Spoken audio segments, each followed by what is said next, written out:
According to Games Radar, what up, Sly Noble? PS5 mastermind Mark Cerny says dreams of the developers are too big for 60 FPS, and the PS5 Pro targets removing that decision between fidelity and performance. So this one kind of conflicts that other report. So take it all with a grain of salt. Can you tell the difference between 1440p and 4K? I can, absolutely. 1440p is 2 times 1080p, and then 4K is 4 times. So absolutely you can. Anybody who says they can is lying. If you have the proper hardware for it, you can tell the difference. PS5 lead system architect Mark Cerny says PlayStation developers' highest ambitions are too big to be contained in 60 FPS per second.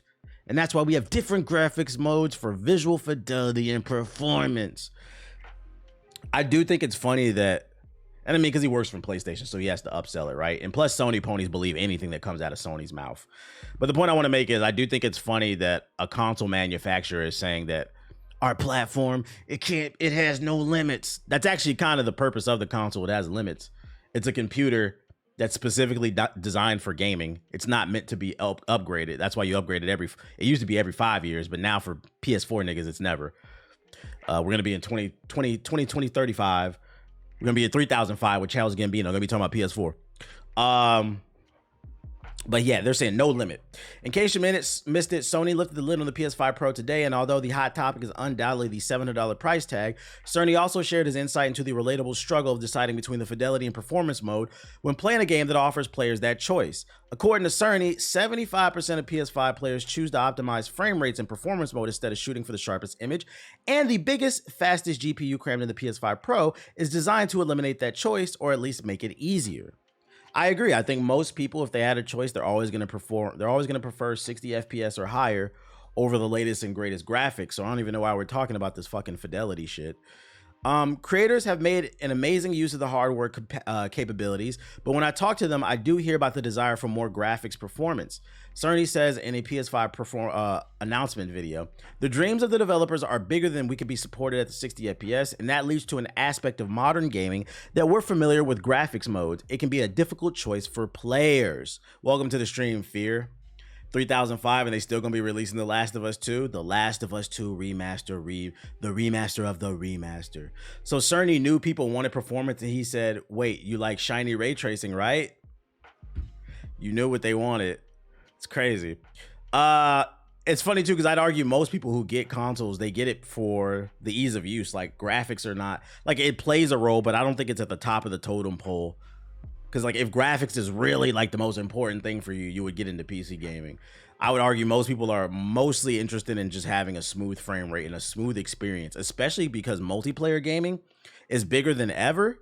You would think that they'd be more focused on frame rates, online latency. These motherfuckers just talking about ray tracing. Who cares? We want to give players the graphics that game creators aspire to at the highest frame rates that players typically prefer, Cerny says, pointing to the updated hardware's more powerful GPU, advanced ray tracing, and AI-powered upscaling. Shout out to Fear with the sub. I appreciate it. And shout out to Justy. Welcome to the stream, bro. It's unclear exactly how Sony plans to achieve this, but it's certainly possible the PS5 Pro will kill performance and fidelity modes entirely and opt for a uniform experience on games optimized for the new hardware. If that's the case, it's likely to target a coveted 4K 60 FPS combo that so far can only be achieved at the cost of ray tracing on the current PS5. PS5 Pro pre-orders start on September 26th, and the console launches November 7th. So it will be long before we find out. That's why you said earlier November 7th is a holiday. Is it a holiday for some of y'all? Ray tracing don't always look better either. It don't. I don't get it, man. Who cares about the reflection on the mirrors? Oh my God. I don't want to see extra lighting and reflections on mirrors in real life. Why would I want to see it in a fucking game? That shit's gonna blind me. Afternoon, I was watching Hokage highlights, and you guys need a monitor that works with both console and PC. I'd recommend this one. Most of y'all are still playing on a 1080p monitor that runs at 30 hertz, talking about 4K 60 FPS. Man, what the fuck are we talking about? So real talk, this really ain't selling me on the PS5 Pro. At this point, it's just going to be for like enthusiasts who have like disposable income.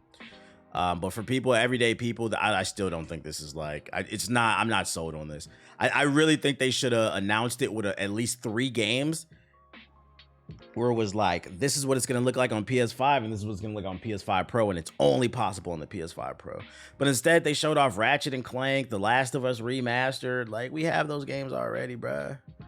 Yo, Loudy, I'm on a 1080p 165 hertz. My bad. So that's the other article I got for you.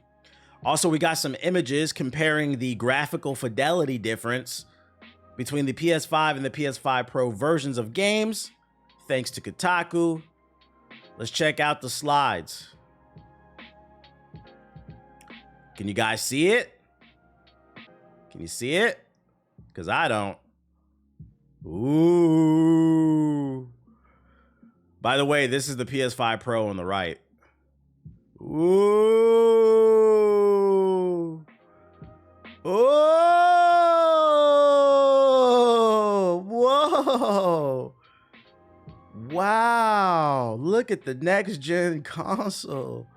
There's no way Sony sent this to the press and said, this is gonna sell it. First of all, why did you send all these dark ass images? If you want to sell the graphical fidelity, like, you remember back in the day, the one thing they did do correct is right here, the cars, but even still, like, that, racing games have always been used historically to sell new graphics. But like, if you want to sell your graphics on a new platform, you got to show like a tropical area with some water and some trees, like it's vibrant, it's colorful. That'll help show the difference in like the graphics. Why are you showing a dark ass cathedral in fucking Hogwarts Legacy? We can't see. I can't. Like, and I'm trying to be completely fair and objective. The images are just bad as an example. It's hard to tell. It wouldn't even let me go back. What the fuck? Start over. Let's start over. Let's take a look at another look at this. Microsoft can make the biggest play right now. Yeah, I seen a tweet earlier. Dude was saying a really good play for Microsoft is because the rumor is they're working on their own kind of MSI Claw or Steam Deck system. They're working on their own type of Xbox Steam Deck that's going to have high-end specs and you can take it on the go. Nintendo Switch type shit, right? If Xbox does that and it's cheaper and it's cheaper than the PS5 Pro, that might be a play. Bundle it with like 3 months of Game Pass. Can you zoom in on the images? Yeah, hold up. They have a chance to undercut Sony here. I'm zooming in. Here you go. Can you see the difference? Ooh. The Last of Us. Like, it's so grainy. These are terrible images. I guess right here, it's slightly more clear than this. But is this really worth the $700?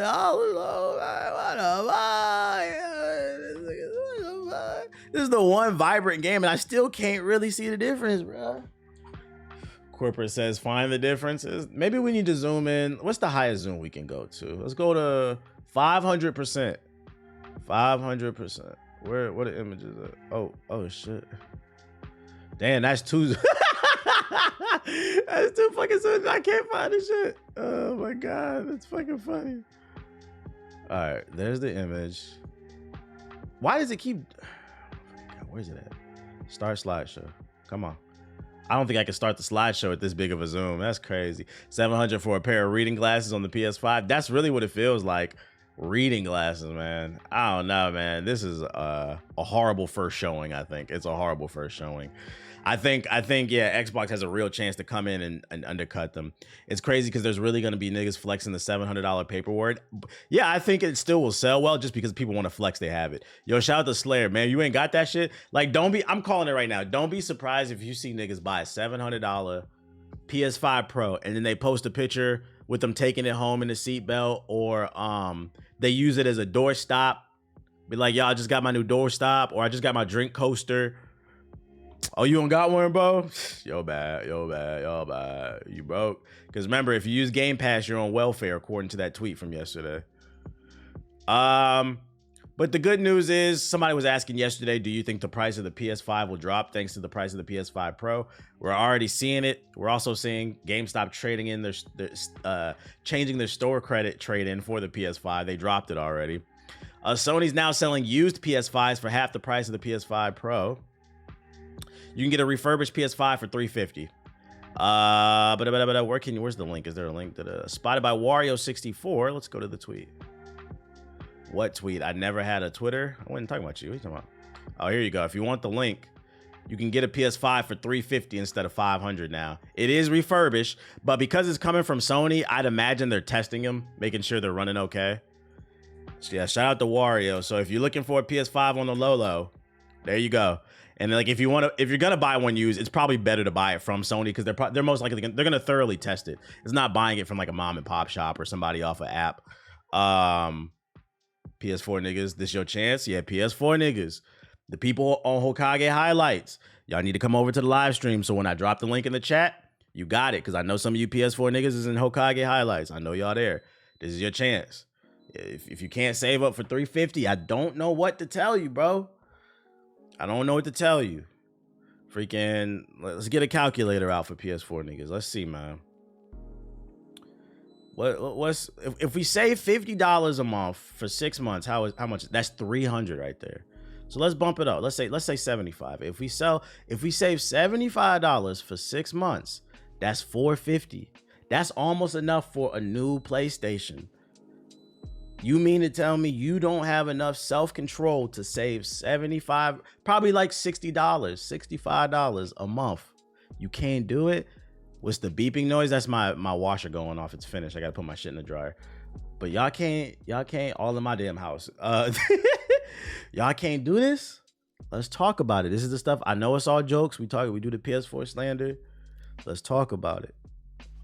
Now, there's two scenarios here. If you can't do it because you can't do it, like literally, like, you know, people fall on hard times, you know. You might be working a job that doesn't pay that much and you're just getting by and all you can afford is food and rent. Focus on that.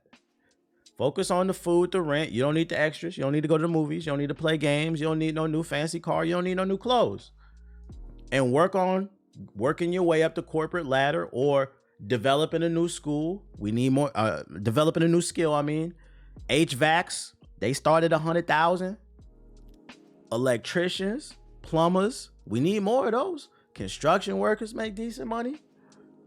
You don't need a college degree, or you can go to college, do something more technical. If you're at that point in your life, I need you to focus on the priorities. That's speaking to y'all. I'm not going to make fun of y'all because that's real life shit. On the opposite side of the spectrum, though, the niggas who are just irresponsible with their money, which I'm going to be honest, that's a lot of y'all. You just don't know it. Check your PlayStation purchase history. See how much VC you're buying every year. And you'd be surprised. You said the insightful to the people who are irresponsible. You go out every weekend, you at the bar, buying drinks for every chick that ain't letting you fuck. That adds up. Why do you have a $1,000 car note? Because your credit fucked up. You going broke, trying to look rich. To you people, shame. Get your priorities right. Right. Yeah. Paying for OnlyFans. That's not a bill, bruh. That's not a bill. You're just a fucking gooner, as these niggas like to say. Get your shit together. I was going to college and my retail job ended up paying me more than my healthcare entry job. That's crazy.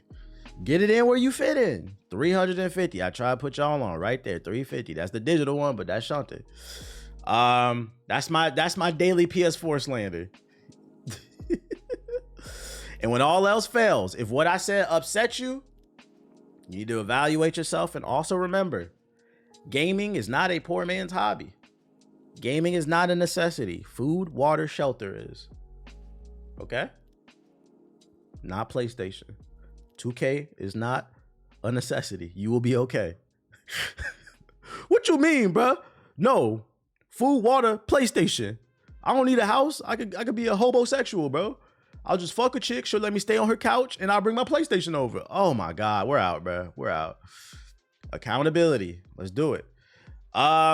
Let's talk about some news. As things start to go more mainstream. What mainstream means, more people, more eyeballs are on your product, and with more eyeballs on your product, more varying opinions come into the community. And I think Elden Ring crossed over into the mainstream. And what that means, you're going to have a lot of crybabies out there. You're going to have a lot of crybabies out there. A patch dropped today for Elden Ring that nerfed the final boss, Radahn the Consort. And it nerfed the fuck out of him. I actually saw the notes on Twitter. They changed the attack pattern when the battle starts, so they made it easier. They adjusted some of his attack moves, less aggressive, decreased the damage, decreased stamina damage on some attacks, decreased the attack range, making it easier to dodge, and improved the visibility on some attacks. So, I hate to say it, I'm not gonna knock people who just got into Elden Ring. You just didn't know, you just tried it out. But for those of you who had Elden Ring and you still haven't beaten the Shadow of the Erd Tree, you bought it, you still ain't beat it, you rage quit, it's too late. If you beat it now, you're Mickey. You're fucking Mickey. Because Radahn got nerfed. We don't want to hear it. 2 years from now, when you come in here and you tell me how you beat Radahn the Consort, I don't care. Because we beat him pre-patch. You beat him post-patch. Let's pull up the stats. Let's go on Steam. Has the stats been updated? And it's unfortunate too. It's unfortunate because I do feel like this type of stuff, it kind of ruins it for the people who want the true experience. In an exception for the people who are I could argue are probably not going to beat the game, right? And this is why I'm about to bring up the Steam stats real quick. If this bitch would just fucking launch already. Let's go to my library. Let's see, Elden Ring. Look, there go the update right there. Don't update your game if you want to beat them before it. Let's go to, where's the fucking achievement? Oh, right here. View all achievements. Only 41% of people have beaten Mog. That's how you get to the DLC. 60% of y'all never even accessed the DLC. Where's Millennia at? It's still only at 37%. We still haven't even hit 40%. So, and that's been since 2022 when the game came out. I'd argue those people are never going to beat the game. They're never going to beat the game. And we're nerfing bosses for no fucking reason. I guess I'm not doing the third playthrough. I'm not gonna lie, after beating it there, was a bit of a luck involved in winning that fight at the beginning. Out of that 40%, we don't know how many use summons either. That's gonna piss some people off because, you know, well, the summons are in the game. Like, at this point, I'm just giving the stat who beat them. Who was even creative enough to beat them? Shit is sad. Hey, at least they waited a few months before they nerfed it. So, like, you know, I wonder if this is gonna become a trend. When any of these fucking games come out, I wonder if you got to beat it within the first 3 to 6 months before they patch it. Like, you got to speed run it because, like, I want to beat it before it gets patched or whatever. So we don't want to hear about you, how you beat Radahn anymore. It is what it is, man. It is what it is. Mickey. That's what they did with the OG Radahn too. Yeah. Yeah, I do. I remember that because the original Radahn was a lot harder. I beat him before the patch too. Them frames was nuts after the second phase. Yeah, that's what they should have patched, the frame rate. I wouldn't have been mad at that. Niggas couldn't wait till Christmas. Mickey Mouse patch dropped out. True, it's tricky trying to beat bosses before any patches these days. It's crazy. If you're looking forward to Sonic Adventure 3, dope. No plans for Sonic Adventure 3, says Sonic Team Boss, but we'd love to make it. Why do y'all say things like this? If you love to make it, bitch, make it. The fuck? There are currently no plans to make Sonic Adventure 3 and continue the Sonic series from the Dreamcast days. Sonic Team boss Takashi was interviewed by VGC and discussed the possibility of continuing the series as well as a return of its much-loved Chao Garden. He acknowledged the request of the Chao Garden to make a return, but noted it's part of the whole Sonic Adventure series. It's not a standalone game. It's integrated into the whole Adventure series gameplay, so we can't just break it off and make it a thing, he says. This is so interesting to hear because I actually think the Chao Garden could be its own separate game. Like, you can leave it in Sonic Adventure 3, but it could be its own separate game where if you want to flesh it out, because people love that shit. It's like, this is very interesting because Sega, ever since Sega went third party and they stopped making hardware, they've been financially struggling. They have good years, they have bad years. It feels like every few years you hear about their financial, but they've never been just knocking it out the fucking park. They have good years and bad years. Let's get consistent. Y'all don't want to make money? And it's like, also, it's like, all right, well, if you're asking for a Chao Garden and Adventure 3, then that's pretty much asking for Adventure 3.